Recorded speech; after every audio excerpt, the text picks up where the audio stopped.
Cool.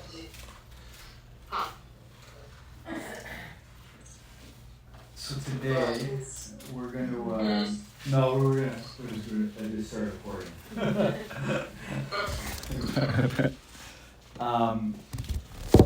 So today we're going to continue Jen, with Ezra and Nehemiah. Okay, it's a little abrupt, but it's one of those things in the Bible. A lot of books piggyback off each other, and we're kind of oblivious to it. Right? So just even within this book, it connects so much with a lot of the books that we've been through. So it's very common, but in the Old Testament, a lot of the books, they connect with each other. So Ezra, okay, is pretty much a continuation from Daniel chapter 5. Okay? And the reason why we're doing Ezra, Nehemiah, is we finished the book of Daniel. Okay, and then we did a series on the afterlife. It took us 10 weeks for that. And then now we're kind of getting back into Ezra and Nehemiah. But we're not going to take it verse by verse, chapter by chapter. We're just going to do an overview. It's probably going to take about 3 weeks. Okay, because there's 3 major characters within the 3 books. Okay, so if you don't know, Ezra and Nehemiah cover 3 major characters that we're going to go through. We're going to do one character at a time. But it's Zerubbabel. Okay, Zerubbabel is in Ezra chapter 1 to 6, we'll look at for today. And then from 7 to 10 is Ezra himself. Okay, and Jews, it'd be safe to say that you could have Ezra 1 and Ezra 2. The reason why, because Ezra chapter 7 to 9 is 80 years later. There's an 80-year gap within those chapters. And then you have Ezra, and then you have the character of Nehemiah. Okay, so if you have those 3 major characters. Okay, so just an overview. We have a guy by the name of Abraham.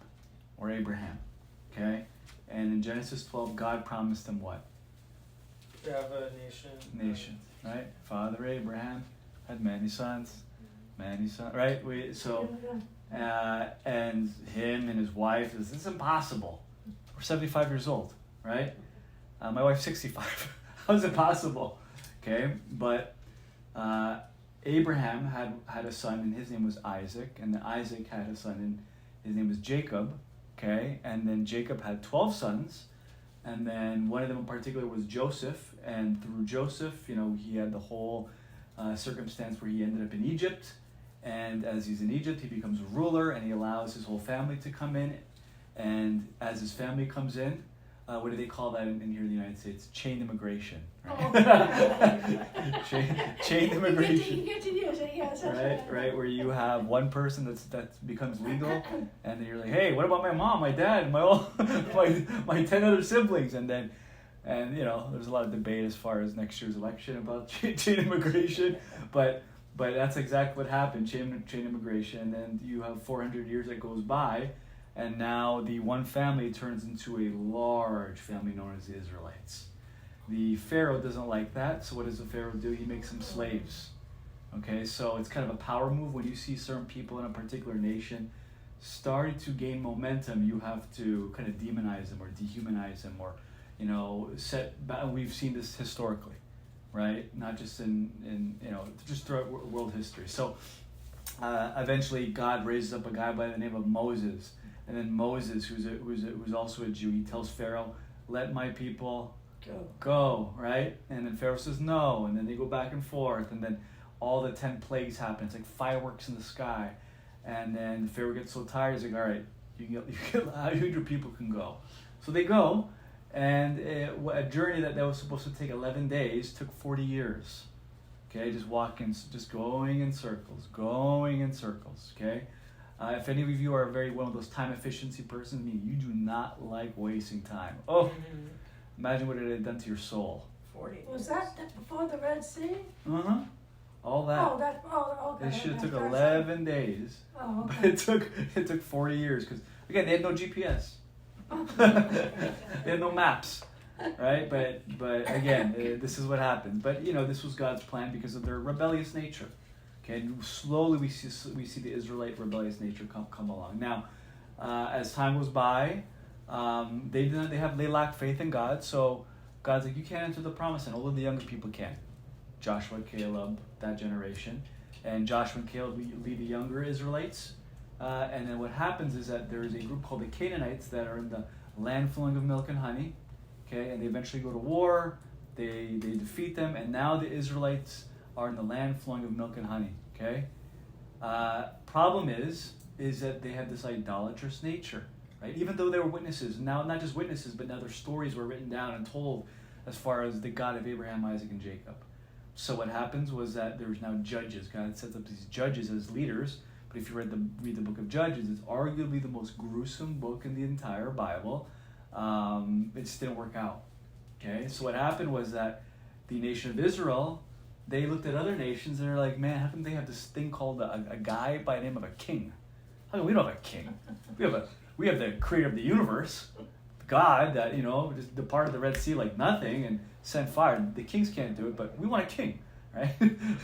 Right? It's like you have a buffet, but you're like arguing for like a cracker, right? It's the equivalent of it, right? You're like, really? But what happens is that God's like, okay, but you're going to deny this. It's going to go against you. So he gives him a king by the name of Saul. Okay? And Saul, we know, wasn't a good king. He got very envious of this young guy by the name of King David, or David and Goliath. And then David becomes king, and he was a very good king. Wiped out all the enemies, and then now he gave it to his son by the name of Solomon. But Solomon had a lot of time on his hands. And we talked about this last couple of weeks, is if you don't have purpose, if you don't have anything to do, you instinctively what? Run to pleasure. Okay? He had 1,000 women, and he was the richest man in the entire world. Okay, so he would have been a trillionaire, probably because of inflation, probably $3 trillion.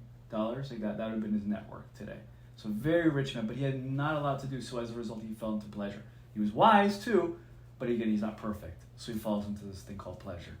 Now, what happens is that he has a son by the name of Rehoboam, and Rehoboam's supposed to be king, but there's this prophet that prophesies that because of your dad's sin, the kingdom's going to be divided. And this guy by the name of Jeroboam is going to take the north, he's going to take the 10 tribes, and Rehoboam, your son's going to take the 2 tribes, Benjamin and Judah, which is what happened. Okay, now, for 490 years, you have this constant kings of Israel just rebellion for 490 years. One bad king over the other. I thought of doing a series of just all the kings, but it would have been so cyclical. The same thing over and over and over again. Very few good kings. But God would always send them prophets, one by the name of Jeremiah, trying to wake them up and be like, hey, if you don't do something, God's going to come in and he's going to wipe you guys out. And Jeremiah, that's exactly what he says. In Jeremiah chapter 25, he says, for 70 years, God's going to raise up this other nation by the name of Babylon, and he's going to conquer you. And for 70 years, Babylon's going to hold you captive, and it's a form of punishment or discipline because of what you guys have done. Okay? And lo and behold, it happens. Okay, we know our friend King Nebuchadnezzar in the book of Daniel come along, and they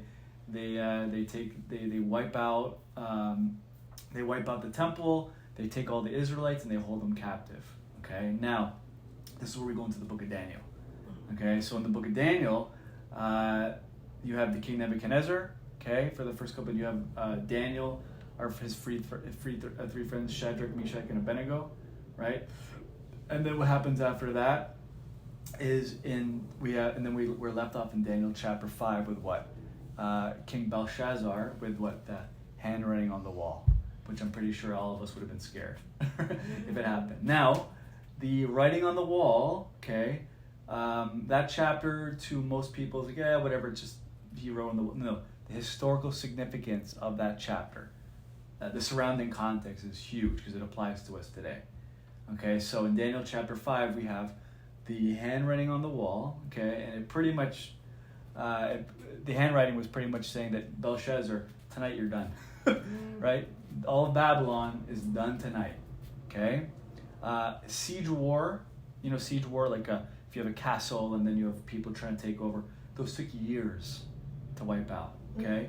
So we went through the book of Daniel and we saw the Euphrates River, there was a moat built around it, there were walls that were, 2 chariots could have could have wrote on the wall, so very thick. So I'm saying like that should took years to defeat, but one night, a guy by the name of King Cyrus and the Persian army took over. Okay, so this is where we go to the book of Ezra. Okay, so let's all turn to the book of Ezra because we're going to pick up from there. Ezra chapter 1, and we're just going to look at 1 to 6 today. Okay, we're not going to do verse by verse. We're just going to do an overview. So again, I repeat, there are three major characters. Okay, remember Ezra and Nehemiah we're going to look at. Okay, remember, it's one book.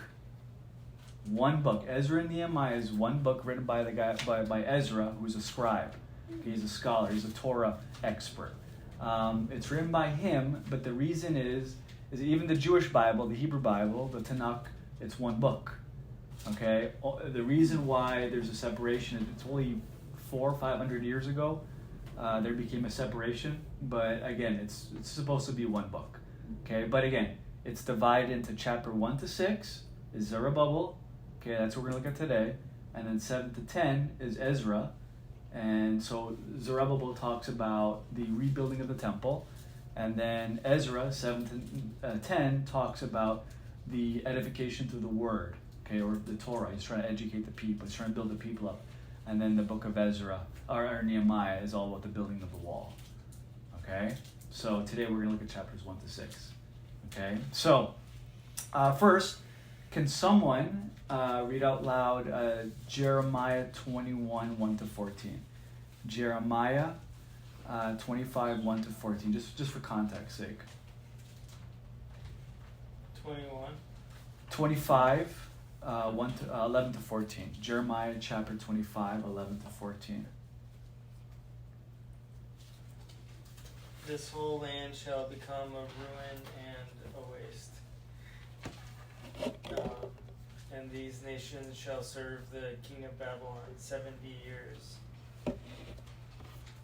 Then after 70 years are completed, I will punish the king of Babylon and that nation, the land of the Chaldeans, for their iniquity, declares the Lord, making the land an everlasting waste. I will bring upon that land all the words that I have uttered against it.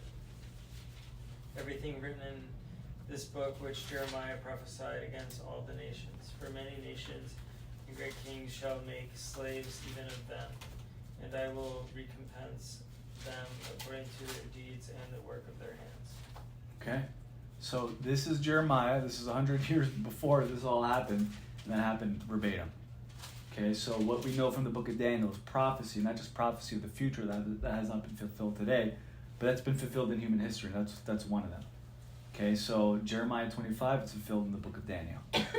Okay, so very specific. 70 years, I'm going to raise up Babylon, and I'm also going to wipe out Babylon myself through another nation.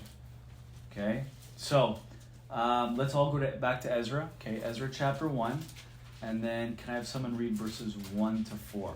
Ezra chapter 1, verses 1 to 4. In the first year of Cyrus, king of Persia, that the word of the Lord by the mouth of Jeremiah might be fulfilled, the Lord stirred up the spirit of Cyrus, king of Persia, so that he made a proclamation throughout all his kingdom and also put it into writing. Thus says Cyrus, king of Persia, the Lord, the God of heaven, has given me all the kingdoms of the earth, and he has charged me to build him a house at Jerusalem, which is in Judah. Whoever is among you of all his people, may his God be with him, and let him go up to Jerusalem, which is in Judah, and rebuild the house of the Lord, the God of Israel. He is the God who is in Jerusalem, and let each survivor in whatever place he sojourns be assisted by the men of his place with silver and gold, with goods and with beasts, besides free will offerings for the house of God that is in Jerusalem. Okay, so the reason why I'm saying this picks up from Daniel 5. Okay, let's be honest. I think all of us, if we were to read Daniel 5, would you connect the dots with Ezra 1? Would you be like, oh, this is what happened? So we wouldn't, right?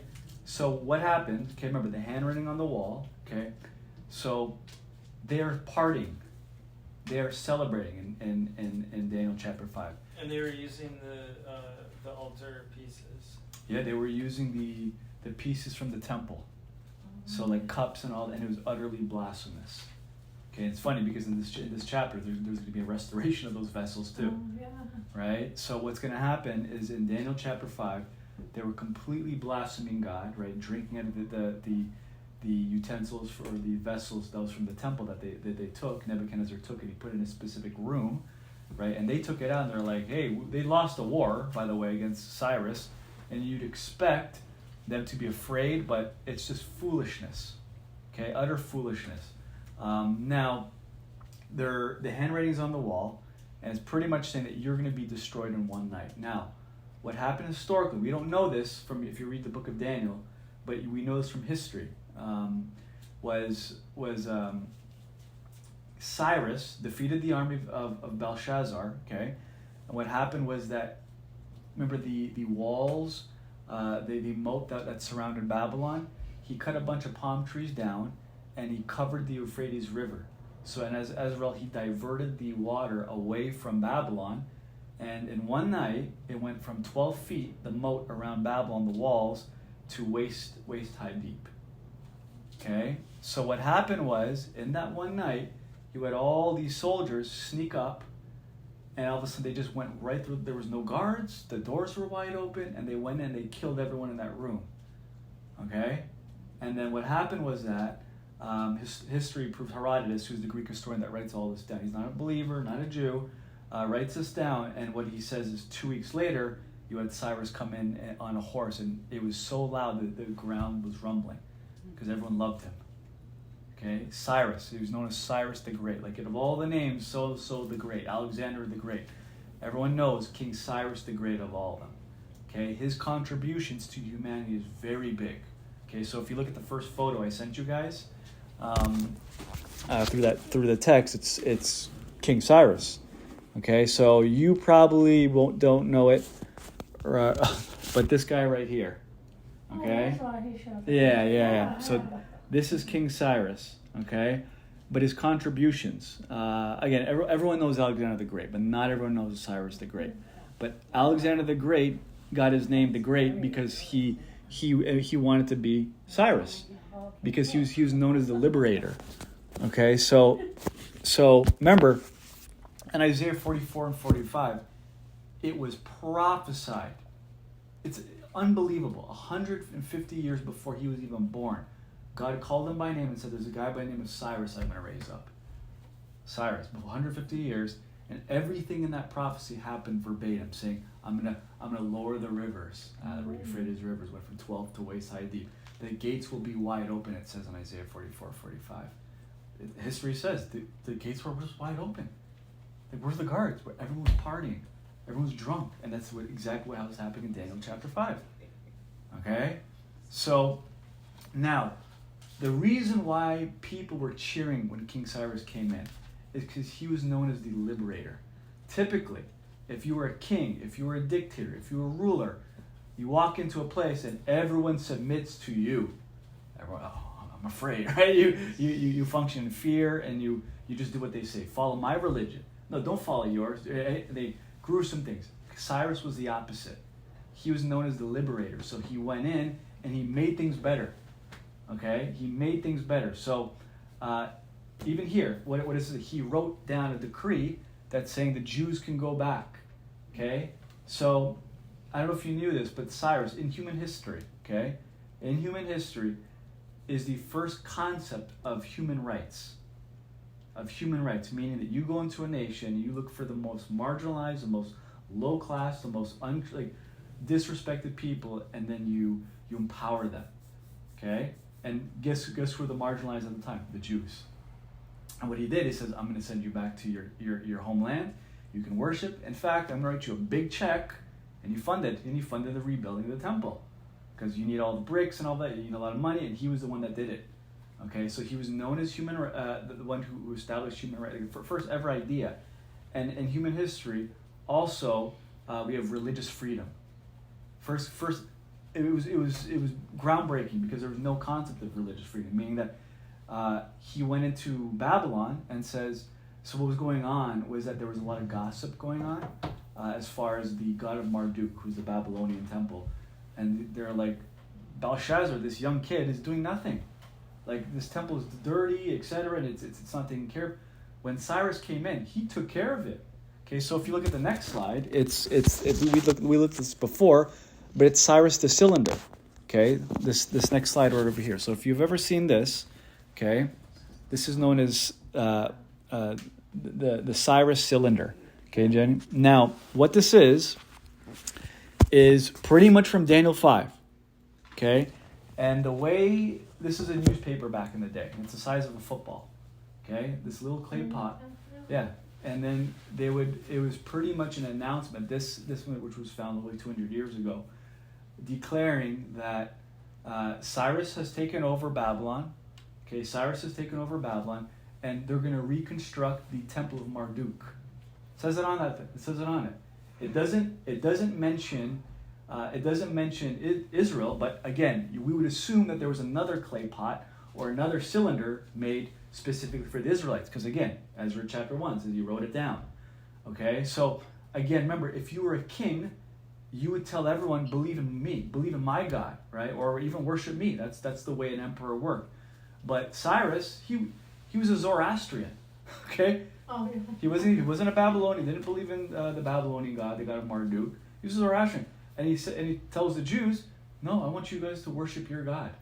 Okay. Now, he was a syncretist at the time, meaning that a lot of syncretists exist today, and that is, you ever see the bumper sticker coexist? Mm-hmm. When people they have the that's a syncretist, meaning that you believe in God, but every religion is the same, worships the same God. So it's the illustration of this giant elephant. I close my eyes and I'm touching the leg. Oh, that's a tree, or you're touching, and then if someone touches the trunk and someone touches the tail and someone touches the ear, right? And then you assume it's a different God, but you open your eyes and it's one elephant. So that's the concept. The problem with that illustration is everyone's blind. Okay? So, but again, most Eastern religions are syncretists. So Cyrus was a syncretist, but again, notice the significance that he has in global history. Okay, just human rights and religious freedom. So we talked about Thomas Jefferson. Okay, when he was writing the Declaration of Independence, the Bill of Rights. Get this, he did not have the cylinder at the time, but he had 2 books that he owned about the cylinder. That was published. 2 books, and at the time it was a big deal to have 2 of the same books, 400 years ago or 350 years ago. But he told his grandkids, guys, I want you to remember one guy, Cyrus the Great. He had a book that had about that cylinder. About the cylinder. About it. And then through that, he got the idea of religious freedom, of human rights, and this is where he wrote down. Now, 100 years later, they found the cylinder, which is even So even till today, in New York City, the second floor of the United Nations building has a replica of the cylinder of Cyrus, and it's the reason why is because of the emphasis of human rights. So whatever political party you hold on to, if you're left, if you're right, you must appreciate the cylinder. You must appreciate King Cyrus, because if you're conservative, you have to stand for religious freedom, right? That's one of the things you always hear. If you're a liberal, you always hear human rights, right? The marginalized, the down, right? And he was the one that had the idea of both. So I'm just saying, like, his contribution to humanity is very big. Okay, just someone coming in and saying, I'm not going to dictate to you guys, you can do whatever you want. And historically it's been proven, I know I'm talking a lot of politics or whatever history here, but it's been proven, the more you give a nation liberty, the more it succeeds. Right. If you give a nation economic liberty, capitalism, it will succeed. If you give a nation religious liberty, it will succeed. People will be more happy. Just think about, like, emotionally, like, I'm not trying to throw Muslims under the bus, but just speaking, like, this is what happens. If you're in a nation where it's Sharia law, and all of a sudden you have to be a Sunni Muslim, you can't be a Christian, you can't be a Buddhist, you can't be a Jew, you can't. But let's just say your mind goes there, and let's just say you read a book, and you can't read books in certain places, but let's just say you do, and your mind starts to wander. Guess what? You have to zip it, and you have to keep that within inside yourself. and what I'm saying is, who wants to live like that? You know what I mean? So like even the Christian religion, you want to believe it for yourself, right? It's not forced upon anyone. You want to believe it. So again, the contributions as far as King Cyrus to humanity. Again, even his life, Jews believed, there was a group of Jews that believed that he was the actual Messiah. Because in Isaiah chapter 45, it's known as the Anointed One, right? And isn't that King Cyrus was the anointed? Yeah, it's in Isaiah 45. Okay, so even the way he was born, like Moses, they call him the second Moses, because when he was, That's crazy. so this is in history, okay? I'm not even quoting the Bible, but in history, what happened was that his grandfather Astyages had two dreams. Astyages, okay? One dream was that his daughter gave birth, and it was vines, okay, vines. And it covered all of Asia. And he got scared, he got paranoid. He's like, oh, what is that? What was that about? And then he had another dream, and then his daughter, when she gave birth, it was water, and it was an ocean that covered the whole world. And he got really scared. And then he said, I'm going to kill, what is that about? So in fear, he said, I'm going to kill my grandson, Cyrus. So what happened was that he had a servant by the name of Harpagus. And he says, Harpagus, I want you to kill my grandson because these dreams, I'm scared, right? And they were like, yeah, but they're from Medo, the Medes. There's nothing comes out of the Medes. So at the time it was that's what they call it, Medo-Persia, right? It's because the Medes were small and Persia was, So anyways, what happened was that Harpagus couldn't kill Cyrus. So his friend, there was a couple. They had a son that died, same age, and he's like, hey, I'm gonna give you my son, and then, But what happened was that they took care of him. 10 years later, you have Cyrus, who's a 10-year-old, and he was in a fight. This is real. This is 100% real. He had a fight with some other kid, and he says, I'm the king of Medo, or the king of Persia. And then word got to Harpagus or Astyages, who is this kid? Why there's something so special about him? Word got out, that's Cyrus. That was a kid that you were supposed to kill. That's your grandson. So Astyages, what he did was he's like, all right. He made a banquet. He made a banquet for Harpagus, his servant, that he never was able to kill Cyrus. And what he did was, in this banquet, he had his 13-year-old son killed at the back. Okay, they chopped his body into pieces. They boiled it. Okay, and they seasoned it. They cooked it, and then they brought it on a platter, and then they fed it to Harpagus, the servant. And then Harpagus ate it, and ate his son, and then he's like, man, that was good. And then Astyages says, yeah, you know what that was? And then that's disgusting. And then they brought on a platter his son's head and hands. And they said, that's your stuff. So now, that's freaking disgusting. Oh yeah, it's real life. This is the utter disrespect. I've never even heard anything that. But so what happened was that Harpagus, obviously hurt, right in front of him, just looked at him and says, "Whatever the king wills," he said. "Whatever the king will." Obviously, he's lying, right? He has no power. What is he going to do? But he kept that in his heart. I'm gonna get you back. So what happened was that as time went by, he took all the satraps, those are the governors of the time of Medo-Persia, and those who were against Astyages, and then brought them together, and then got Cyrus, grandchild Cyrus, and says, "You're going to be our leader." And then he went to war against his grandfather Astyages, and he won, and that's how Cyrus got into power. So I'm just saying. And then as he went to power, they defeated other nations, and they became the Persian Empire. Okay, so the dream was fulfilled. They took over all of Asia, and at the time that was the modern world. They took over the world. So again, this is why Jews believe that it's like Moses. Moses had, a baby, he was supposed to be killed, and survived, and was taken care of, and just was a liberator. So very similar. So again, this is history. This is unbelievable. Okay, so now let's go back to Ezra 1. And Jen, remind me when I'm at 2 minutes, okay, Jenny? Because I forget sometimes. Let's look back at Ezra chapter 1. Okay, and it says in verse 1. See in the middle of verse 1, the Lord stirred up the spirit of Cyrus, the king of Persia. See that part? Yes. The Lord stirred up the spirit of Cyrus, king of Persia. Okay.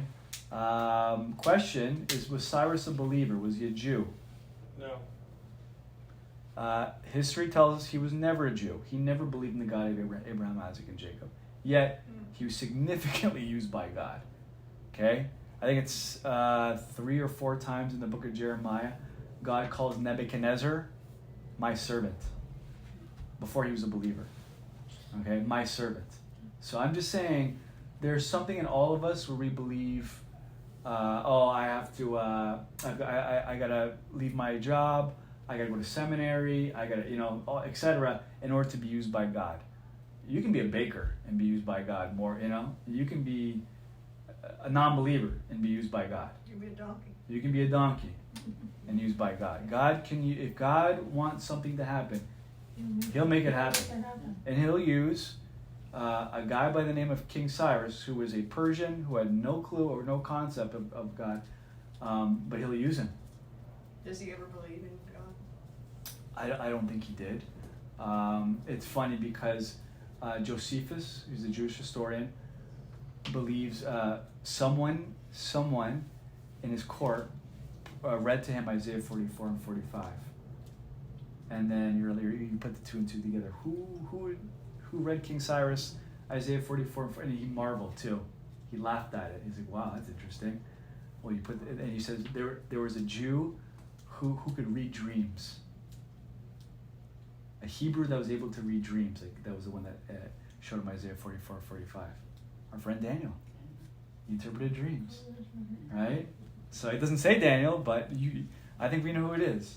Again, this is all history. So again, this is really, really powerful.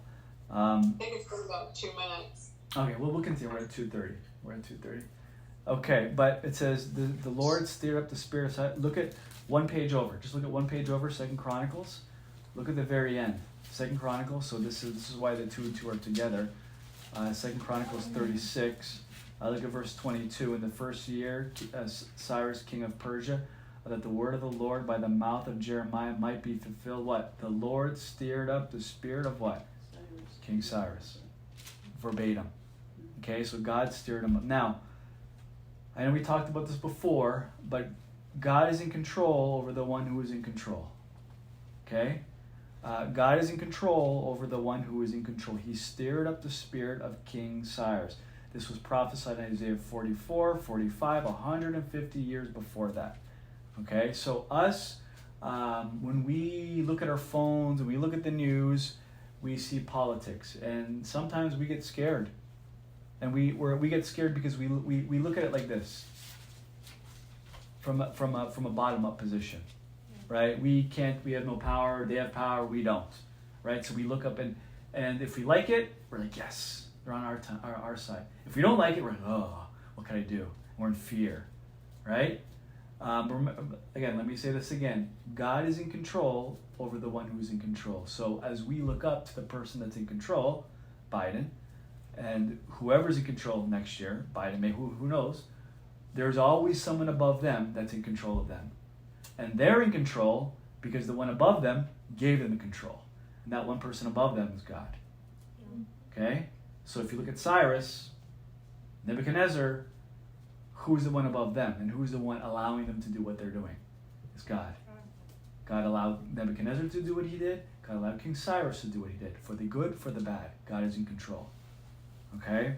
Proverbs 21:1 says, the king's heart is a stream of water in the hand of the Lord. He turns it wherever he wills. What's a king? God can do whatever he wants with a king. And if he does whatever he wants with a king, he does whatever he wants with a nation. Okay? Remember that. What's your time? Oh, yes. Jenny, we're going to exit off and come right back on. They're only allowed to be there so many minutes, and then they have 40 minute Did Cyrus the Great, did he intermarry with the Hebrews? That I don't know, but that's an Alexander the Great tactic. Yeah, I don't think that started to I don't think that started to like Alexander the Great. Yeah, like that concept of it was another war tactic that you marry, you impregnate, yeah. So, I don't know if Cyrus did that, but man thinks that he's in control, and that's the lie from the very beginning. Okay, every person thinks that they're in control or wants to be in control, but that is a lie from the very beginning. When I'm saying the very beginning, I mean Genesis chapter 3. Okay, I think a face of all of us have an ego, and your ego. One of the ways our pride expresses itself into reality, is wanting to be in control of our own life. Okay, and this is something that every single human being since the fall has had to deal with, is control. One thing that's very hard for us to communicate and say, but we all believe it because we all.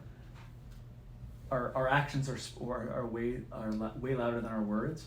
Is all of us think we're God? We do. Every single one of us, we think that we're God.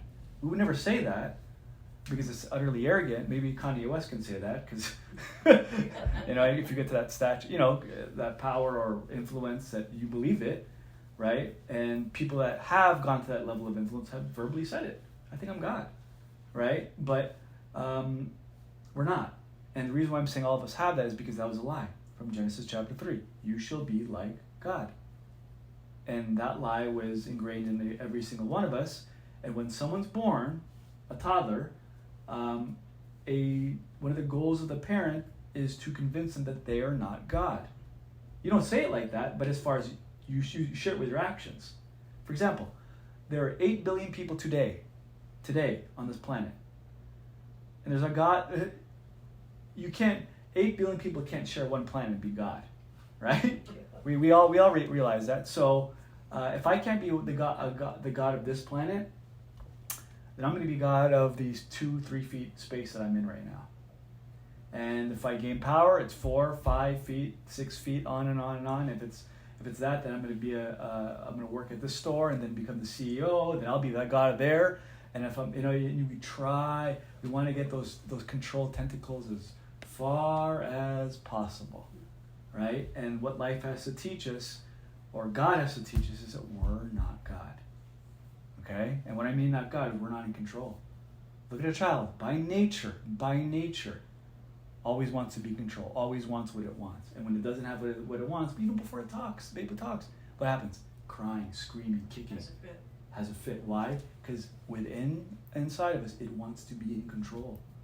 Right? And we have to teach it, no, you're not in control. And look at just look at historically. Look at the people that never were told no. They're all the dictators.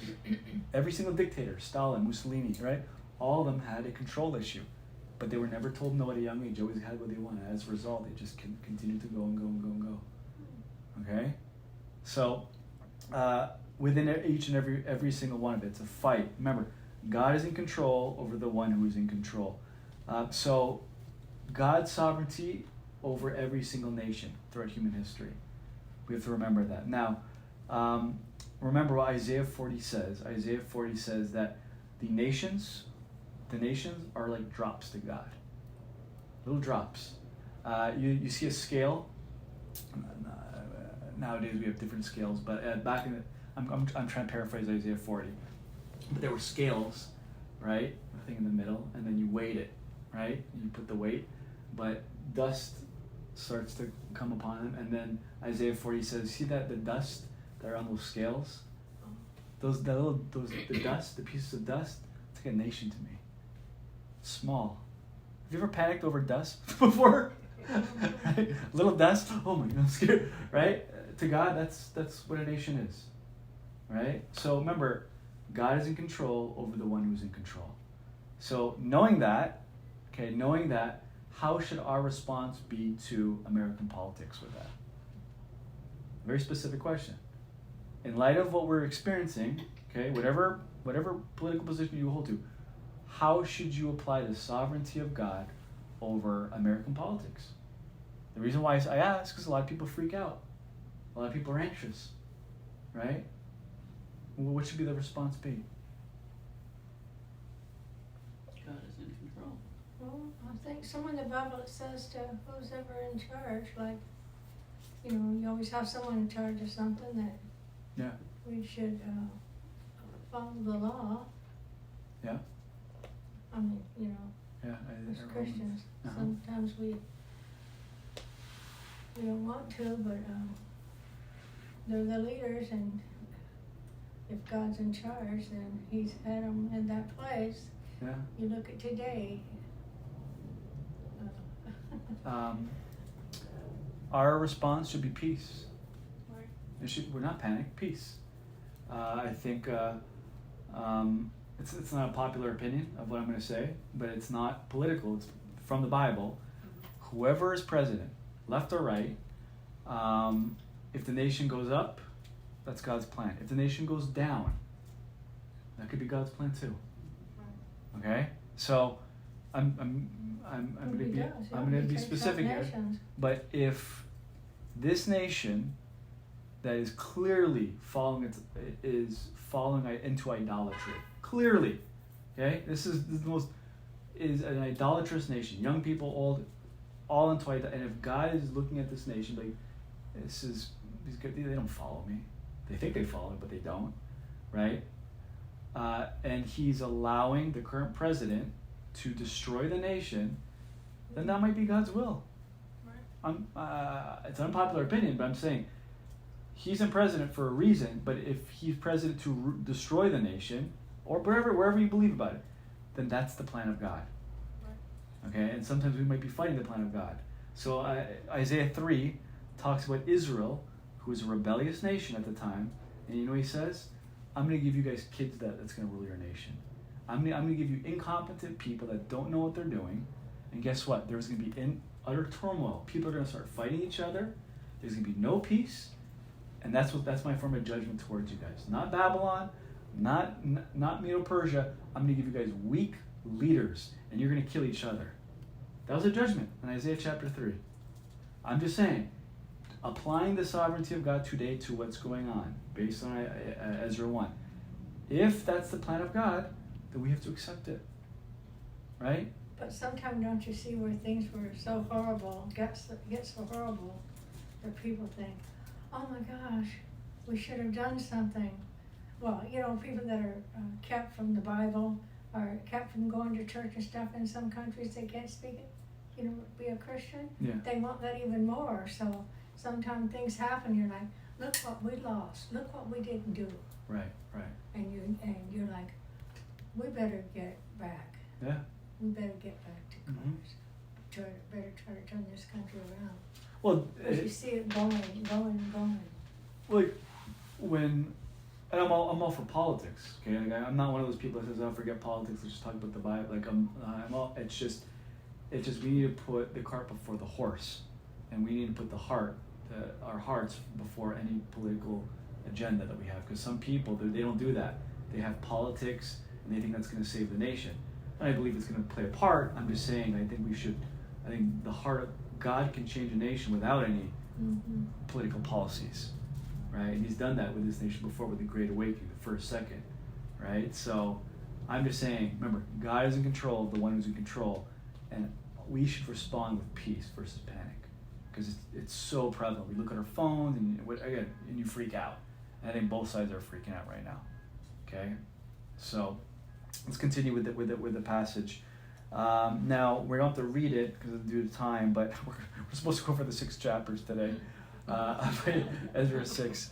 Now verse 5 to 11. What happens is that Cyrus and other neighbors give them golden vessels. So they're in Babylon, and now they're about to head back to Jerusalem, and they're given golden vessels. Okay, that's what's happened there. Now look at chapter 2. Where we don't have to read or if anyone wants the to embarrass themselves, you can read chapter 2 out loud. Because it's one of those, the sons of Zechariah, 760, the sons of Bani, 642, the sons of Babea, it's on, and the whole chapter is like that. But I'll read it. no, it's okay. Right. But chapter 2 is pretty much, the whole chapter is a list of the families specifically, kind of like Schindler's List. It's like a genealogy, like in what book of the Bible is that? The Leviticus, Yeah. Numbers. Yeah. It's a genealogy of people that signed up to go back to Jerusalem. Remember, Oh wow. it was a choice. Remember, Cyrus was a liberator. It wasn't, if you're Jew, you have to go back to Jerusalem. No, it's whoever wants to. He gave them the freedom. If you want to stay here, you can stay here. If you want to go, you can go. So that's why Esther and her uncle stayed. There you go. Now we have the book of Esther. Oh. So you wonder how come? Cause remember, she was in that's Persia, cool. right? She was in Persia, and she was under the grandfather, the grandson of Cyrus, which is Xerxes or Ahasuerus. We'll get into a bit. But you wonder how come she's Jewish and Mordecai is Jewish and they're in Persia, because she stayed. So they were the unfaithful ones, right? Because the faithful ones went back to Jerusalem. I'm kind of comfortable here. I like this. I like Babylon, or I like Persia now. I like Cyrus. I'm going to stay here, right? They stayed behind. So those who signed up and said, I want to go back to Jerusalem, their names are written here in Ezra chapter 2. Okay, now we go to Nehemiah, which is in 2 weeks. It's another list, but not everyone's here. And you wonder, some people, there's a contradiction in the Bible. No, some people backed out, right? Which is common, right? You write your name, say I want to do this, and you don't commit. Like, yeah, I think it's more comfortable here. I won't go to that desert, right? So in essence, there's roughly 50,000 Jews that are signed up on this list, and then they're broken down to family and to tribe. Later on, there's the end of it. There's the Levites. There's the worship, the musicians at the end. So it's a list of roughly 50,000 Jews that went back to Jerusalem in Ezra chapter 2. Okay, Ezra chapter 3. Okay, Ezra chapter 3. Can someone read verses 1 to 7? Ezra chapter 3, verses 1 to 7.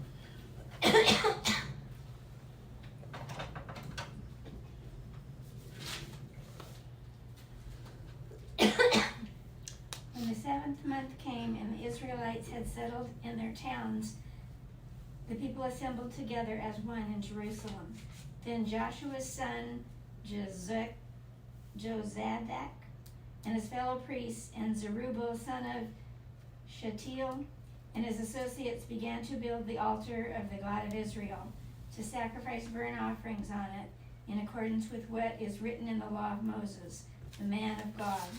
Despite their fear of the peoples around them, they built the altar on its foundation and sacrificed burnt offerings on it to the Lord, both the morning and evening sacrifices. Then, in accordance with what is written, they celebrated the Festival of Tabernacles, with the required number of burnt offerings prescribed for each day. After that, they presented the regular burnt offerings, the new moon sacrifices, and the sacrifices of all the appointed sacred festivals of the Lord, as well as those brought as free will offerings to the Lord. On the first day of the 7th month, they began to offer burnt offerings to the Lord, though the foundations of the Lord's temple had not yet been laid. Okay. How far? No, that's fun. That's good. Okay. Now, they begin by reconstruct. Now they're in Jerusalem, and they start to reconstruct the temple. And guess what they start with? The insides. You know what the inside is? The altar. Okay, from verses 1 to 7, it's the rebuilding of the altar. See in verse 4, they kept the Feast of Booths as it was written. Okay, so the Feast of Booths, or in other words, the Feast of Tabernacle, was remember in Leviticus 23, there were 7 major festivals or feasts that Jews keep till today, and it's all in reference to the Passover.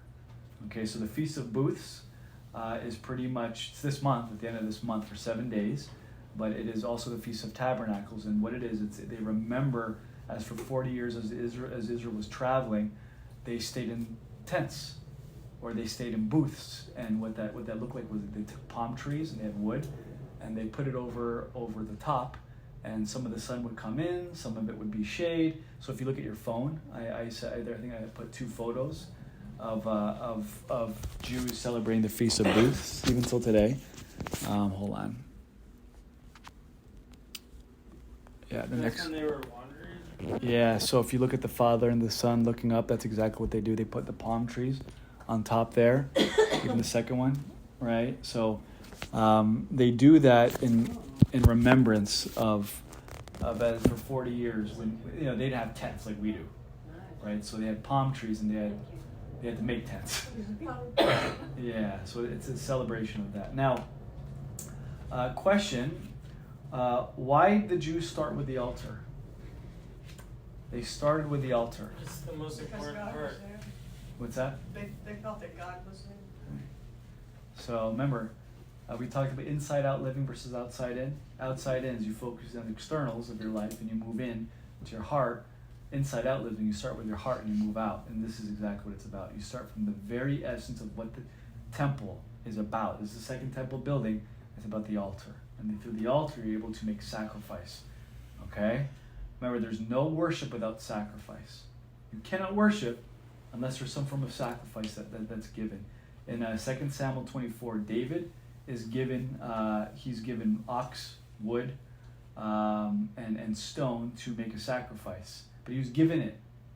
And David says, no, I got to pay you for the ox, for the stone, for the wood. The reason why, David says in Numbers 24, he says, it's not worship, and I'm paraphrasing, it's not worship unless I pay for it. There has to be some form of sacrifice. You have to give something of yourself in order for true worship to happen. Okay, so even applying it today, what do we give today for? How do you worship is a lifestyle? We always hear that, and it is, but you have to give something up. Romans 12, right? You sacrifice your life. You sacrifice you. You sacrifice your ego on the altar. Okay, you ever wonder when 2 people get married, they say they go to the altar? You ever hear that? They go to the altar. Well, why? What's an altar? What's an altar? Well, they're giving up for each other. They're sacrificing. An altar is you sacrifice something. So when husband and wife, they go to the altar, guess They're what no they're... longer 2 people, they're one. Yeah, and when they're married, they realize, whoa, this person has an ego problem. No, you have an ego problem, and that's what you sacrifice. You kill your pride. You kill yourself. I mean, not your suicide, but I'm talking about your ego, right? The thing that destroys each and every single one of us, and that's why when they say they go to the altar, they're killing their pride, right? So. It's no different with David. He's like, no, I have to give this up in order for it to be true worship. So I'm saying when you see people worshiping, or they say they're worshiping or praising, but that person has not put their ego to the altar, that's not true worship. That's not true worship, okay? Because true worship has a sacrifice to it. Okay, and this is why they start with the sacrifice. This is why they start with the altar. Okay, can someone read also in chapter 3, verse 8 to 13? This is a funny text. 8 to 13.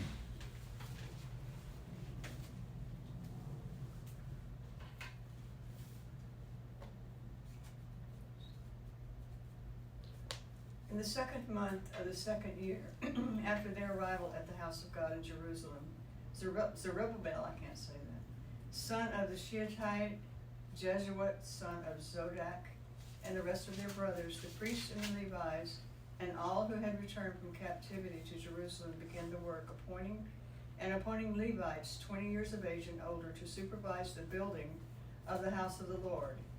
Jeshua and his sons and brothers, and Camille and his sons, descendants of Hodab. Yeah. How do you say that? What's that? Descendants of Hodabiah. I'll just mumble it. And the sons of and their sons and brothers, all Levites, Be joined confident. together in the supervising these workings on the house of God. When the builders laid the foundation of the temple of the Lord, and the priests in their vestments and their trumpets, and the Levites, the son of Asaphat, with cymbals, took their places to praise the Lord, and prescribed by David, king of Israel. With praise and thanksgiving they sang to the Lord. He is good. His love to Israel endures forever. And all the people gave a great shout of praise to the Lord, because the foundation of the house of the Lord was laid.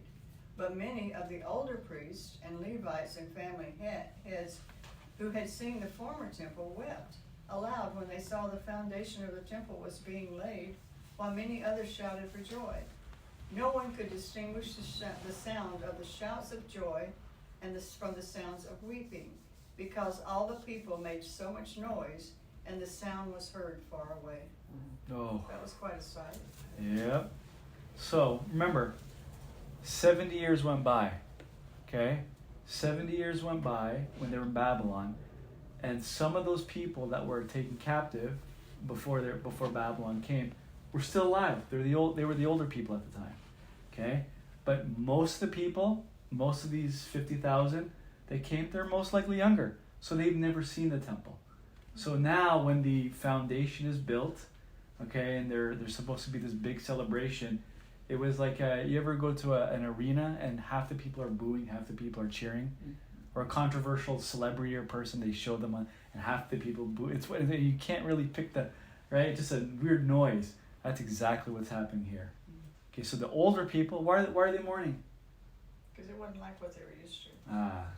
Because they had a sense of comparison, right? They remembered Solomon's temple. And if you know Solomon's temple, it was grand, it was big, it was beautiful. 1 Kings chapter 8, right? Not only that, when there was a ceremony for Solomon's temple, there was fire. There was a giant cloud that appeared before it. And they remembered it. It was like fireworks.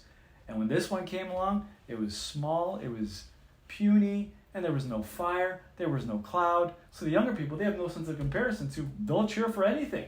So they cheered, right? The older people, they're like, oh. They don't know what they're missing. Right? And it's very similar to today when you see the state of the nation. You have a lot of older people that are very discontent because you have a sense of comparison. The 50s, the 60s, the 70s, the 80s, right? But younger sort of people... like bringing in a band, and the older people, we need the hymns. Music. Which is true, we do need the hymns, but I'm just saying sometimes it shouldn't disrupt the whole church because of that. Worship wars, right?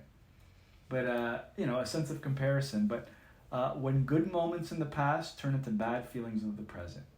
Right. Okay? When good moments, memories of the past can haunt you in the present because you naturally compare, right? And you're like, oh, the good old days. But the good old days, it was good then. It's not the best now. And it kind of brings an ache to your heart, right? And this is where we have to remember, what is God doing now? What is God doing? Well, we'll get back into this thought because Haggai is going to come in the next chapter, okay? Let's look at chapter 4, okay, of Ezra. Let's look at chapter 4 of Ezra. Now, verse 1 to 6. Verse 1 to 6, can someone read just 1 to 6? Chapter 4, 1 to 6. When the enemies of Judah and Benjamin heard that the exiles were building a temple for the Lord, the God of Israel, they came to Zerubbabel and to the heads of the families and said, "Let us help you build, because like you, we seek your God and have been sacrificing to him since the time of Esarhaddon, king of Assyria, who brought us here." But Zerubbabel, Joshua, and the rest of the heads of the family of Israel answered, "You have no part with us in building a temple to our God. We alone will build it for the Lord, the God of Israel, as King Cyrus, the king of Persia, commanded us." Then the people around them set out to discourage the people of Judah and make them afraid to go on building. They bribed officials to work against them and frustrate their plans during the entire reign of Cyrus, king of Persia, and down to the reign of Darius, king of Persia. What was the last verse you That's said? fine. Okay. So notice verse 1. Now when what? The adversaries of Judah and Benjamin heard that the returning exiles were building a temple to the Lord. Now they wanted to build, okay? They wanted to build, but Zerubbabel's like, no, you can't build here. Okay, you ask where these people, they were the people that were there before. So when Israel was in Babylon for 70 years, there were people that lived there. Okay, now they were the Samaritans. Okay, this is why there's such a hatred towards Samaritans in the New Testament, if you ever wondered. So the northern 10 tribes were taken over by Assyria in 722. What happened to them? Well, they intermarried, and they became this group called the Samaritans. They were part Jewish, part Persian, right? And it's not their ethnicity that was looked down upon. Let me make that clear, because we're going to read about this next week. It was their belief system, because they're all syncretist. They had this like insane progressive liberal mindset of like, yeah, everything goes, right? So if we build their temple, we're going to have some say in it or whatever it is. Now, we can assume that the motives weren't good, and we know this because of the way they responded. Zerubbabel is like, no, you can't help us build the temple. We're going to build it. The Samaritans or the adversaries, they responded in verse 7 onward, and guess what happened? They wrote a letter to the Persian king at the time, who was Artaxerxes. So Cyrus is done. 16 years goes by, and now we have Artaxerxes. But remember, the gossip, this mindset, this slander, started when Cyrus was king, or when Cyrus. Now, they wrote a letter to Artaxerxes, and they explained, hey, we wanted to build this temple, but they said no, and listen to the way they word it. So this is a handwritten document, or pretty much a cylinder, and they gave the cylinder to Artaxerxes. I can't read all of it, but it's from verse 7 to 16, okay? But let me start with verse 11, okay? To Artaxerxes the king, your servant, the men of the province beyond the river, send greetings now. And now be it known to the king and to the Jews who came from you to us, have gone to Jerusalem. Here, listen to this, okay? The end of middle of verse 12.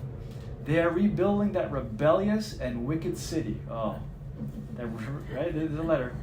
These are the guys that wanted to help build it, and then Zerubbabel said, "You can't help us build it." So they wrote a letter. They want to rebuild this rebellious and wicked city. They're finishing the walls and repairing the foundations. Now be it known to the king that if this city is rebuilt and the walls finished, they will not pay tribute, customs, or toll of the royal revenue while impaired. Now, because we eat the salt of the place, that is not fitting for us to witness the king's dishonor. You're going to be dishonored, king. We don't want to see you dishonored, right? Therefore, we send and inform the king and order that search may be made in the book of the records of your fathers. You will find in the book the records and learn that this city is a rebellious city, okay, hurtful to the kings and provinces, and that sedition was stirred up from of old. That was why this city was laid waste.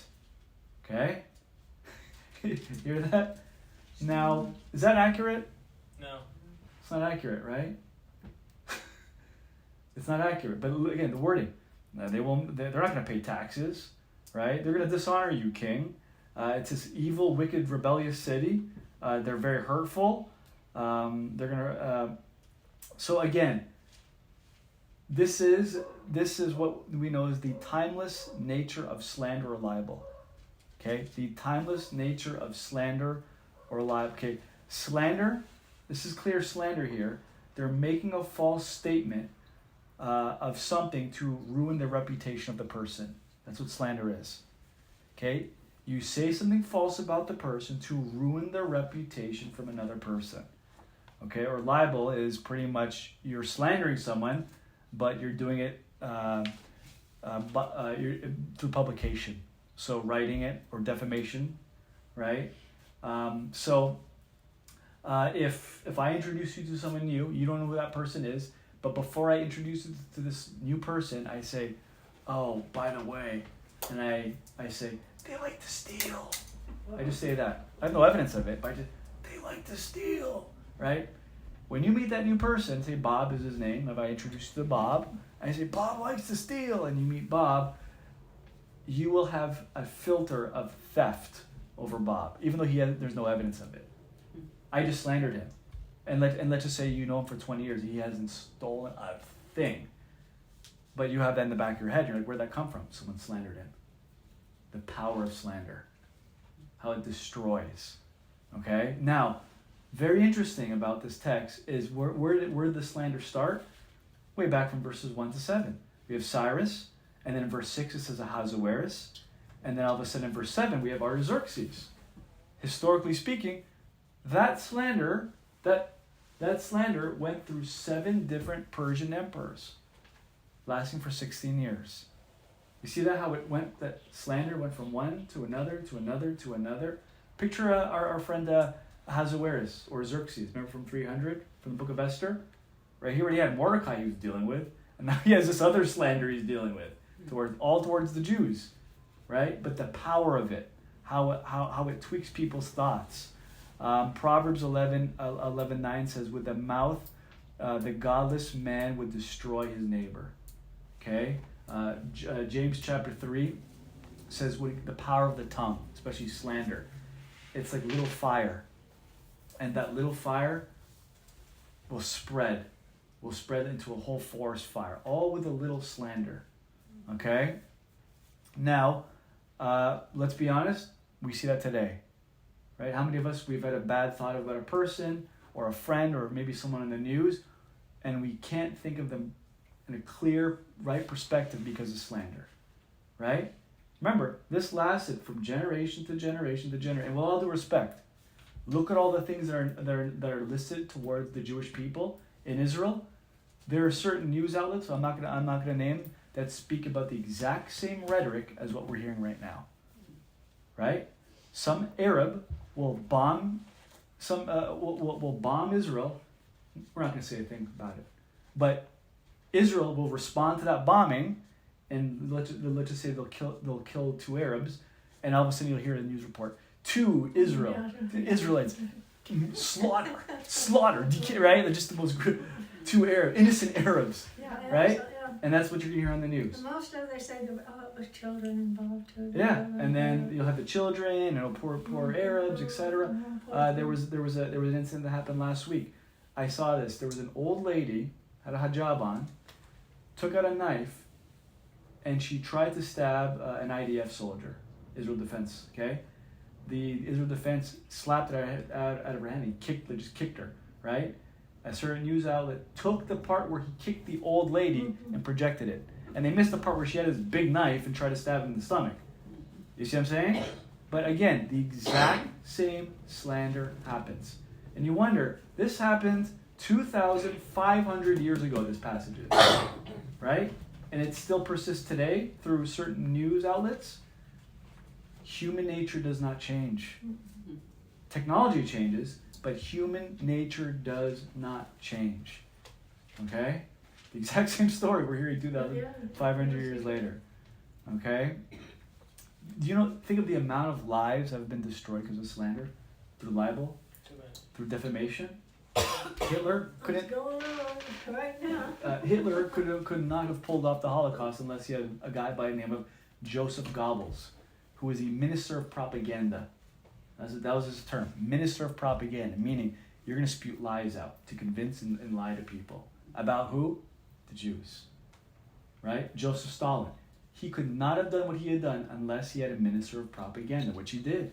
Lied about religion, wiped out all the priests, created his own religion, wiped out all the scientists, created his own scientists. Nothing new under the sun. Right?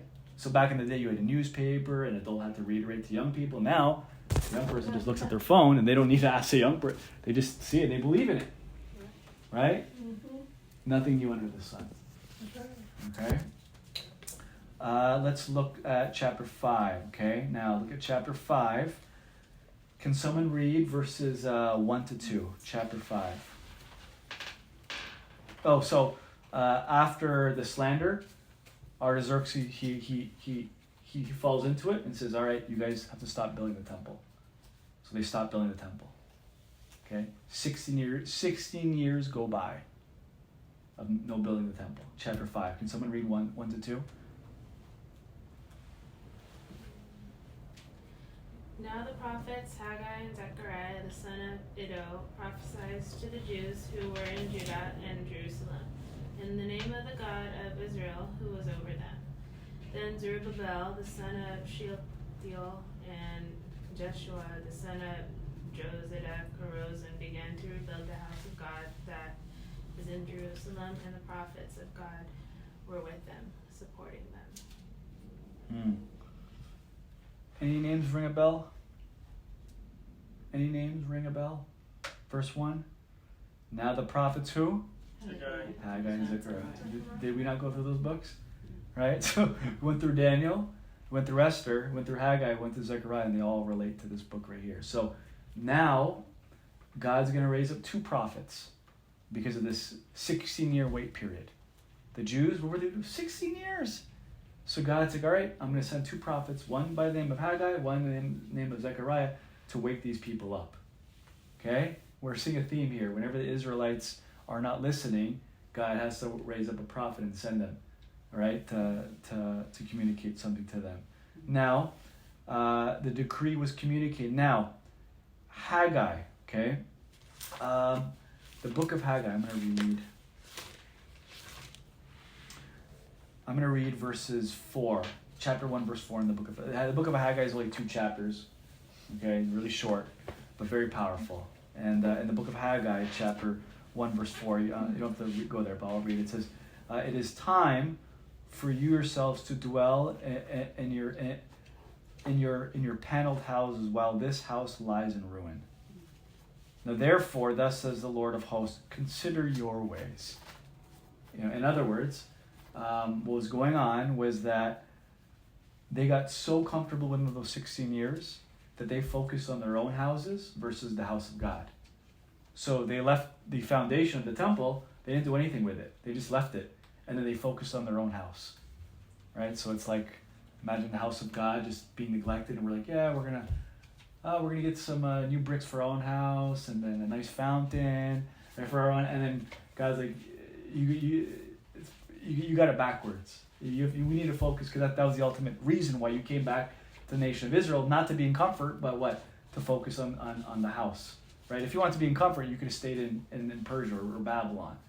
Okay? This is what we know as the slow grip of personal comfort. Okay? The slow grip of personal comfort. Haggai and Zechariah, they pretty much come to the Jews, and to the 50,000, they're trying to wake them up. Now remember this. Though there were certain people there were the Jews that were in Persia, and they were already comfortable. We have Esther, we have Mordecai, right? But there were 50,000 that went all the way to Jerusalem, and they were the faithful ones. But even to the faithful ones, comfort can slowly grip each and every single one of us. And it happens through time. Slowly, like tentacles or vines that come around you. Right? It took 16 years. Okay? Guard your heart from personal comforts. Okay? Guard your heart.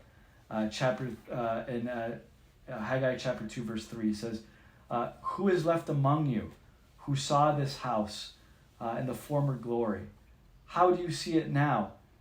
Is it not as nothing in your eyes? Okay? So now in chapter 2 of Haggai, the prophet, he's pretty much talking to the old people. And this is where we're going back to chapter 3.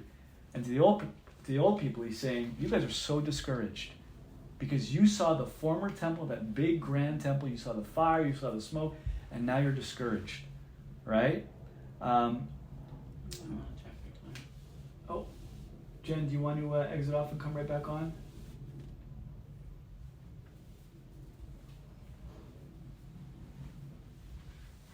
Jen?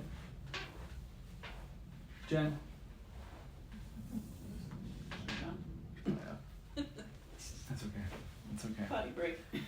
Now, what we can learn is do not be discouraged because of small outcomes. Okay? Do not be discouraged because of small outcomes. The Jews, the older Jews in particular, were discouraged because the temple was small, because there was no fire, because there was no smoke, right? They had a sense of expectation, right? Remember this. What was the very purpose of the temple? What was the very heart of the temple? Right? Was to, Jen, I'm going to exit off and come right back on, okay?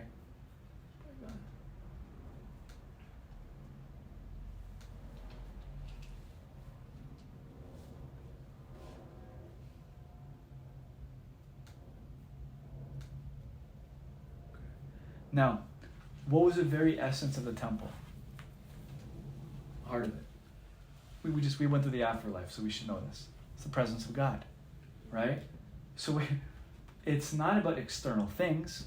It's about an encounter with God. So Haggai, the prophet, remember, in chapter 5, verse 1, they brought in Haggai, brought in Zechariah. One of the messages that Haggai brought to them was, look, it doesn't matter about external things, right? Like they're discouraged because it was so small, right? But at the end of the day, is what is God doing today? Like God sent you guys here. It was all in the Bible, right? Like you ever, that famous passage, Jeremiah 29:11, I know the plans I have for you to prosper, all that. What's the next verse? It's about, I'm going to send you for 70 years in Babylon. So it's talking to the Jews that are about to be sent to Babylon. I know the plans for you. So that was the plan of God. And the plan of God is for them to be and have this temple right here. But they were discouraged. So one thing that happens to us, okay, even till today, is we get very discouraged of small outcomes, right? And we assume they need to be big.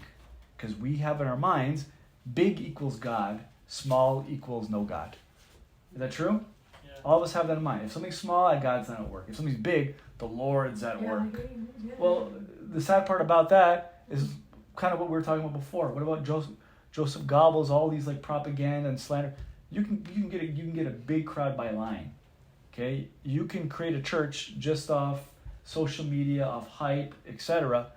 But the Holy Spirit might not be at work in some event like that. Right?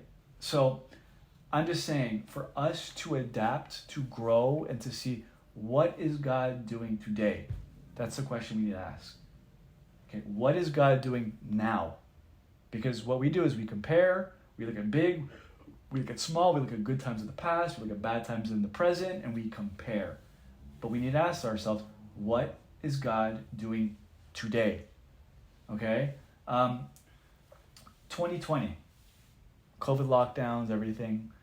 You know what I noticed? And this is a general statement, a general observation. After 2020, I noticed that church conferences, Christian conferences, churches got smaller. I noticed that. Like I go to witness to that. I mean, yeah. But I go to some of my friends' churches. They have big churches, and now I'm like, where's everyone? Empty seats, right? You got comfortable. Well, should we be discouraged about it? I'm not just noticing things are smaller within the church, but like, you know, there are certain exceptions. Like I think some churches got bigger because of COVID. They stood for, they stood against Newsom and all that. But that's not the exception. I think most Christian churches, even I'm in Canada, I'm in New York, I'm in Florida, I'm noticing things are a lot smaller when it comes to the Christian churches. I'm also noticing this, a lot of apostasy, meaning that there were people that, I'm a Christian, I'm no longer Christian. I hear people in my seminaries that I went to school with. Some people they're non-believers. I was on the phone with a friend of mine from the Master's Seminary, MacArthur's, and two of our friends, pastors, now they're apostates. Like meaning that they're no longer Christian. One of them scammed a group of family for $3 million. Went to seminary with. And you're like, what? Now I can look at all these things, small churches, apostasy, scam, all this stuff. You ever hear of these pastors who have affairs and they're just all that? I can look at this was before, but I'm saying 2020 really did something. Okay, I can look at all that and be like, that's a bad thing. But to me, what I look at that, I'm like, I think this is a good thing. And what I mean by that is, I see the hand of God pruning the church, and pretty much saying who's of me and who's not of me. The reason why, because you can have 10,000 people, half-hearted people, cold-hearted, lukewarm people, and it can appear that the Lord is at work because what big equals God, right? But I think God's like, no, I'm going to show you who's really mine, and it can look like 10 people. But those 10 people who are sober-minded, who are wholehearted to God, that's the work of God right there, right? Mm-hmm. And again, we can get discouraged if we focus on externals because only 10 people. No, I think if God's there, we're good, right? Versus 10,000, but people are half-hearted. They don't know what's going on. They can care less. They're just there for social reasons or for we don't know. I don't know. But I'm just saying, to adapt eyes, I could see these things. Not to be judgmental, but within your own heart. Because the reason why, because we have a tendency that I think that small equals no God, therefore discouragement, right? And this is not us. This is not our generation. This is the prophet Haggai, the prophet Zechariah speaking to the people of Israel in Ezra chapter 5, because they got so discouraged. They said there's going to be a lot of falling away before. Yeah. So people might be They had a sense of comparison, right? And I think seeing a lot of it, yeah. I think some of you guys in your generation, you can compare it to the 50s, the 60s. You had Billy Graham. Oh my, sold out the Madison Square Gardens night after night, right? It's just amazing. Like, could you imagine an evangelist on one of these like talk show? No, that's not gonna happen nowadays, but it did happen then. And it's like you have that sense of comparison. We have to go to YouTube and watch this stuff, right? But you know, when you live through it, it's a lot different, and you have that sense of comparison. But to compare, it can be discouraging. But again, you have to ask. We have to ask the question: what is God doing today? Right? Don't assume that small equals no God, and that's the error that the older Jews had. Right? It was God's will for them to be there. It was God's will for that to happen. It was just they got into their own heads. Right? So 16 years they were doing nothing. Right? Now you think it was Artaxerxes' decree that stopped them, but remember, they had Cyrus' decree to counter that. They could have easily fought off with law, which is what happened later on in this passage, but they didn't, because they were comfortable, they were discouraged, they forgot, and God sends the prophet Haggai and Zechariah to wake them up. And that's exactly what happens. Okay? Any questions? No, but it's hard to. I went to Sunday school with a friend from age 4 to maybe 15, and a few years ago recently saw her again. I don't know, I was saying something about church. She goes, I don't go to church. She goes, I don't believe all that anymore. And she kind of, I was really shocked. Yeah. And it's like, she's not the only one. There's another one too. And it's, she probably went more than I did or was more involved or whatever. And I was like, how does that happen? Yeah. Now, another question we raise, and this is from 1 John 2, this is just a lot of psychology, but I think the reason why I'm saying it's not a bad thing is when someone says they're an apostate, like they're no longer a believer, chances are that they were never a believer to begin with. Right. Okay, so that's why it's not, at the end of the day, like if you believe, you believe. If you don't believe, you don't believe. Like that's a beautiful thing about religious freedom. Is like, look, if you are not a Christian, if you are going to church or you're a Christian just because you grew up in it or for social status or you just want to associate with like a certain political party or group, whatever it is, you need to be honest with yourself. Because one day you will meet God. And God's not going to play games with showmanship or duplicity or a fake version of yourself. If you don't believe, then you don't believe. No one's going to force you. But you need to be honest with it. And most people are not honest with themselves. Okay? So they think they're a believer at a young age or whatever it is. They go to seminary or, and then life hits them. And what hardship does, what painful times does, like here, is it really gets to the core of who you are. And you need to come to a point and ask yourself, who am I? Or what do I believe versus a false image of yourself. Right? If you don't believe, you don't believe.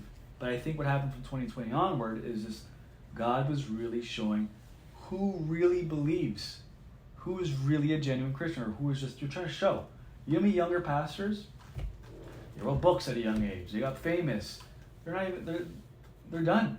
They publicly denied the faith. And it's like, did you really believe when you were 22? Did you believe when you were 25? Or was it just a show? Was it just you were insecure at a young age and being on stage fulfilled an insecurity of yours, and maybe you felt significant doing it, but you realized it was more about you than it was about God? You have to ask these questions, and this is what we're seeing. Okay? So again, it's not a bad thing. So when someone comes to me and says, hey, I don't believe, and I was believing for 10 years, I look back at 1 John 2, it says, no, they were never of us. Meaning that those 10 years, you probably deceived yourself, you lied to yourself, and thought you were Christian, right? So again, it's not a bad thing. At the end of the day, if someone believes, they believe. If someone doesn't, they don't. Right? You don't want to force. That's the dangerous thing with fundamentalism is you force Christianity upon people and you guilt, you shame them, and you control them. You're not a believer. You're gonna go to hell. You know, it's I don't want to go to hell, so I have to believe. You know, that's not real Christianity. You want to own your personal faith. Okay. So again, I don't see it as a bad thing. If I see churches that are small, I don't see it as a bad thing at all. Because again, as long as God is in that group, praise God. Right? So. And there are a lot of churches, probably still today, that preach the name it and claim it. You know, if you're a Christian, all you have to do is ask God, and He'll take care of you. Anything you want, and when that doesn't happen, then the people start thinking, well, maybe there's not a God because He's not doing it. And that's one of the main reasons I think that people just He's not taking care of me. Yeah. And then hope deferred makes the heart sick. It was a false hope when people put, okay, for example, I'm going to bring myself and say my green card, okay? Just trust the Lord. What does that mean in my situation? Trust the Lord. Trust the Lord that 5 months from now He'll approve of it, right? What if He doesn't? See that? Did you know that God, for example, God never promised me it. He never promised an approval of my green card. So if I trust God that He will, and He doesn't, guess I'm going to be disappointed. And guess what I'm going to be disappointed in?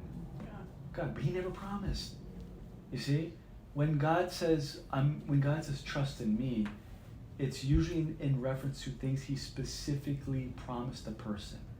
So to Abraham, He promised him a son. It was to Abraham. It wasn't to any of us. It was to Abraham. So he needs to, when he's trusting God, that God will provide for him a son. Right? Because He promised it. But there are certain things that we want, that we desire in this life, that we always attach God's name to it. And when God doesn't bring it through, that faith really goes down. And it's like, I don't know if I really believe in God anymore. Or if you get bitter at God, we get angry at God. And it's like, wait, the reason why you're getting bitter is because you had a false expectation. He never promised. Some people get healed and some don't, and they're like, yeah. Well, that's why sometimes you just have to pray to God to help you personally live through and understand. Well, you won't ever understand, but at least accept the fact that God's will is what it should be. Yeah. And to help you live through it. You know, help you. I'm just being honest as far as my gender, millennials. So there was something called the purity culture, okay? And it was a response to the hippie movement and all that, right? So you had Josh Harris that wrote a book, A Kiss Dating Goodbye. He's one of the pastors I was referring to. He's a young pastor, wrote A Kiss Dating Goodbye when he was 22 years old, got big, got famous. He was 22. Had his big church, and now he's a non-believer. Probably. That's when they started all the purity with the youth. That's because they weren't pure. The vow of purity, or what was it? It's a great plea to a generation, but a promise, okay, a promise that the purity culture said was that if you remain pure and you don't have sex before your marriage, then God will give you the perfect spouse. Guess what happened? Didn't work. To those who didn't, they got so frustrated with God, and a lot of people denied the faith, such as Josh Harris, who wrote that book. You know why? Because God doesn't promise anyone a perfect spouse. Find me the verse. There's no such thing as a perfect spouse. Right? Or a spouse. Right? This purity is a response to your holiness and your walk with God. That's what it is. There's no, if you do this, then this. No. It's, I seek God, as a result, I'm pure. That's it. I'm pure, now He's going to give me X, Y. No. And these false expectations, there were lies from the church that young people believed, and guess what happened? If they never came through, they got angry at God, and they denied God, and now we have the deconstruction movement. Deconstruction movement is you have all these young people, my age, millennials, who are deconstructing from their faith. And now they're like, yeah, I'm Christian, but I'm LGBTQ too. Oh, I'm Christian, but I believe, at the end of the day, it's like, no, you just always believed that the whole time. God is just exposing what was really in your heart, right? So what you really wanted was a spouse, and God was a means to that. But now you don't have it, so now you blame God. You see that? And these are lies. Lies. And this is why it's very essential to do what we're doing, is teaching the Bible, right? Because we don't really fall for those lies. You're not going to hear me say that, right? As far as, if you do this, God's going to give you this. Because again, it's false expectations. Okay? I don't know where we went off with that, but Good. yeah. But anyways, chapter 6, and we'll end here. It's almost 8 o'clock. Chapter 6, chapter 6, verse 1 to 12 is the decree of Darius. 13 to 18 is the temple dedication, and then verse 19 to 22 is the Passover. Okay, and this is known as the second Exodus. Okay, meaning that look at how chapter 1 started. The Jews were in captive to a group of Gentiles, right? The Jews before were captive to Egypt. That's okay. I'm sorry. These Jews before were captive to Babylon. Both the Egyptian, the Israelites in the first Exodus and this Exodus is known as the second Exodus. They were captive by Pharaoh. What God worked in that person's heart. They were captive by Nebuchadnezzar and Cyrus. God worked through both of their hearts and let them go. They were aided. Notice how the Exodus, when they went, their neighbors just gave them gold and silver, and they were given reparations. The same thing with Cyrus. They were given gold and silver as reparations. And then they had the rebuilding of the tabernacle, or the building of the tabernacle, the altar, and now we have the building of the temple. And then in chapter 5 we have Passover, very similar to the Exodus, almost verbatim. Okay. Now, let me close by saying this. This is Zerubbabel. Okay, his ministry right here. Okay. And then next week we're going to look at 7 to 10, which was 80 years later. So again, there should be, whatever, it's not a big deal, but there should be Ezra 1, 2, and 3. So Ezra chapter 1, or Ezra 1 should be chapters 1 to 6, which we went through. And then 80 years goes by, and then we have Ezra. So all these guys pretty much die out. This generation dies out that we went through. Okay, and then we have Ezra and then Nehemiah working together to build, to empower the people and then to build the wall. But I'm going to quote to you a pastor by the name of Tim Keller. He says that we cannot start revival, we can always stop it. Okay, we can't start revival. You always see people like, we're going to have a revival. It's like, you don't do that. You have to allow God to, it's like the wind, right? But we can't stop it. And this is what we see in Israel. The history of this, and also our history too, like in human history, that God always wants to work in his people, but it's always us stopping the revival. Like, you ever notice, like, in your life, if you look at your past, God, you can I'm sure every single one of us, you can see the hand of God trying to work. God was always trying to work, but it was always you stopping it. If we're to be honest with ourselves, it was always like there was a pride issue, there was an unforgiveness issue, we had a sense of bitterness, there was always something in us, and then God wasn't able to work because of that, right? And it's no different from the Israelites, right? God always wants to work, it's just we're always in the way. And this is why I think Proverbs was big as far as going into the human heart and really just gutting it out and getting rid of our pride to allow God. Remember, worship can't happen unless there's a sacrifice, right? And sometimes we never sacrifice our own ego, so that's why God doesn't move, right? So we give God ourselves, our pride, and we allow him to work from there. Okay, this is why Jesus says, die to self daily and come alive to Christ. We learn to pray that God help us through your will, help us live your will. Yeah. I mean, that's all we can do. Yeah. The will of God, seeking that, right? And the worst thing is when we manipulate God's will and we think our will is... Because there's nothing we can do about it, we can't change it. Yeah. So why not just accept it and have the peace that goes with Yeah. it? Again. Good and bad. An unpopular opinion, I'm just saying, what if God's will is to wipe out America? I'm not saying, I'm just throwing it up there, because he wiped out Babylon, he raised up Babylon, wiped it out. Remember, to God, it's dust, it's drops. Nations are, to us, we're very, remember, we look up down. America the Great, you know, we love America. It's just, look at what the idolatry, the arrogance, the. They say we're not even mentioned in prophecy. Oh yeah, it's not. We're not even mentioning prophecy. But what I'm saying is, like, I'm just talking to our hearts, the way people respond to America, feeling like it's God's nation, it's a Christian nation, where it's like it doesn't look like it right now. Well, you could say the same thing about Israel. What's that? You could say the same thing. 100%. 100%. And it's happened. At the end of the day, okay, here's the thing. God always has a remnant.